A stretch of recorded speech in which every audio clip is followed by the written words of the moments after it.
Good afternoon, everyone. We would like to greet everyone a lovely Friday afternoon. You know what, partner? Why don't we make this afternoon not just wonderful, but a day full of learning and experiences? Yes, I agree with you, partner. So let us first introduce ourselves as your master of ceremony. I'll go first. So ako po si Putera Skandar Kawilan. At ako naman po si Katie Ann Cababa. And welcome to today's webinar entitled Modern Family in the Society.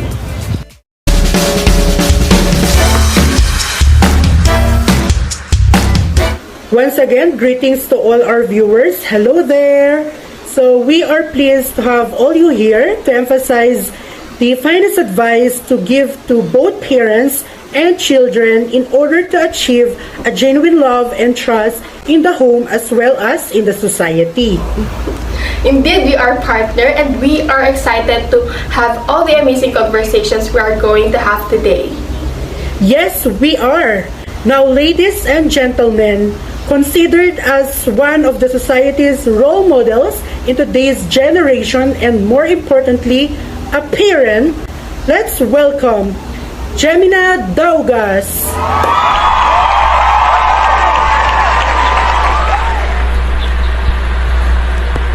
Hello and good day sa inyong lahat. Thank you po, Tara, for that thoughtful introduction. So as a parent, there are many things that I can think of to achieve a loving and trustworthy place at home which can be beneficial and can help influence the society. But along the years of parenthood, these are the things or some things that I was able to comprehend. The first one is by listening. So that is by building trust and trying to emphasize its value. So every functional relationship starting with our child or yung relationship natin sa ating mga anak is built on trust. So the ability to trust your children begins at home. First is you need to prepare yourself to listen to your adolescent with an open mind. That is by creating a caring and a nurturing environment. In that way, you are demonstrating what a trustworthy connection looks like and assisting them in laying the foundation for future relationships. So as adolescents gets older and have more experience with love and friendly relationships, they will learn more about the importance of trust in relationships and how they can apply it to their social relationships or interactions with their friends. The second one would be to be a role model. That is by sharing your experiences. So this one begins with mutual respect and comprehension. By sharing your personal experiences, kasama na yung bad and good experiences since both naman nagbibigay ito ng lesson. So it's significant to share yung early experiences with them kasi it makes them more human, it increases their empathy, respect, and also it develops your bond and enhances their feeling of self-awareness. So when we share our life lessons with our children, hindi man nila ito magagamit agad-agad, but it would be worth it kasi they would remember it later and it would impact their decisions about how they will handle yung mga problema na ma-face nila in the future. And overall, your child will learn to be open to you as they will feel that they can rely on someone when it comes to important situations. And lastly, yung third advice ko is to be generous in expressing love. So everyone in family, particularly our children, requires emotional assurance in the form of loving words and also gestures.